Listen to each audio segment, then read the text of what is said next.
8 नवंबर 2016 को वजीर आज़म नरेंद्र मोदी साहब टीवी के ऊपर आते हैं और ये ऐलान करते हैं कि 4 घंटे के अंदर अब 500 रुपये और 1000 रुपये की नोट खत्म हो जाएगी।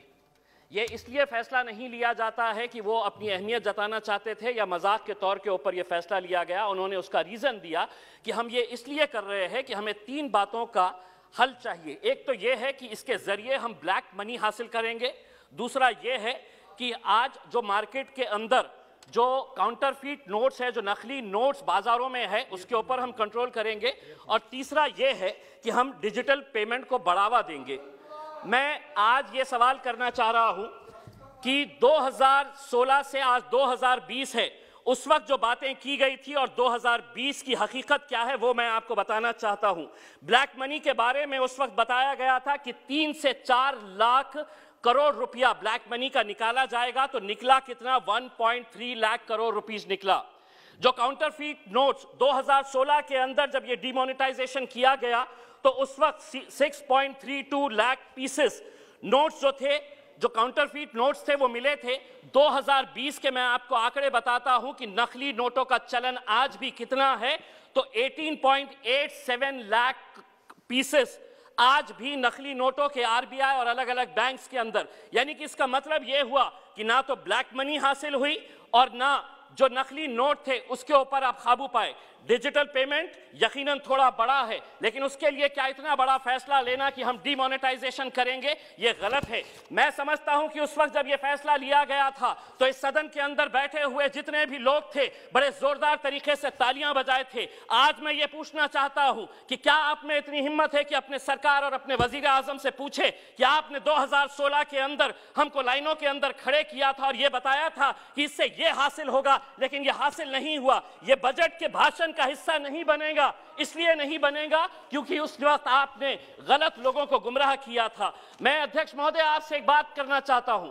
मैं ये सवाल भारतीय जनता पार्टी से नहीं करना चाहता हूं क्योंकि माइनॉरिटीज का इनसे कोई लेना देना नहीं है, लेकिन the so called secular parties जिनके बीच में मैं यहां पर बैठा हूं, माइनॉरिटी के बजट के अंदर 1024 करोड़ रुपए की कटौती की गई है। क्या वजह है कि यह मुद्दा सिर्फ इम्तियाज जलील उठाएगा?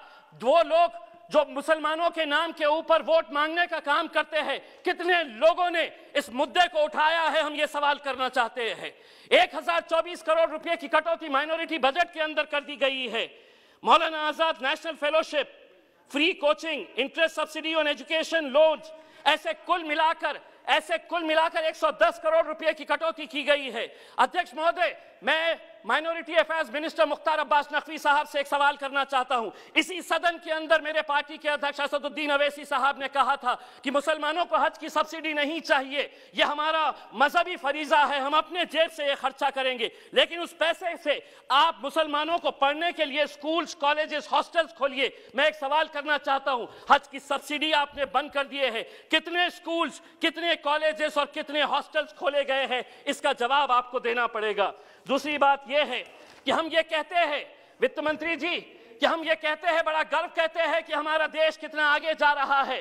पेट्रोल और डीजल के मामले में हम किसके साथ मुकाबला कर रहे हैं? हमारे से आगे कौन कौन देश है साउथ ईस्ट एशिया के अंदर, जिसमें नेपाल है, भूटान है, जिसमें मलेशिया है और जिसमें पाकिस्तान है। ये सभी देशों के अंदर पेट्रोल और डीजल की कीमत क्या है आप अच्छी तरह से जानते हैं। और हम ये कहेंगे कि नहीं, पेट्रोल और डीजल हम बजट के अंदर इसका जिक्र नहीं करेंगे, लेकिन धीरे धीरे 1-1, 2-2 रुपये बढ़ाते रहिएगा। आपका समय समाप्त हुआ है। अध्यक्ष महोदय, दूसरी बात यह है कि आपने ये ऐलान किया है कि 100 सैनिक स्कूल्स बनाएंगे। हम ये आपसे अनुरोध करेंगे कि औरंगाबाद में भी एक सैनिक स्कूल बनाया जाए करके।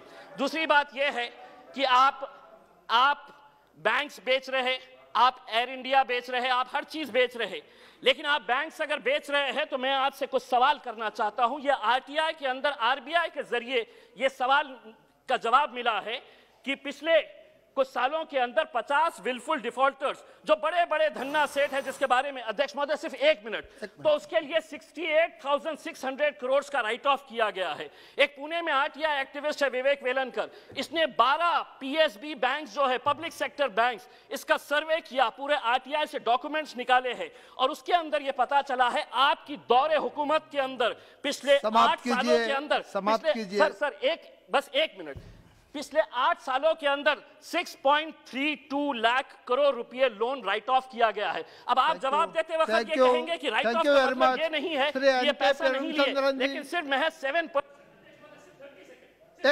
तो कंक्लूड 1 मिनट में, हाफ ए मिनट में कंक्लूड कीजिए महोदय।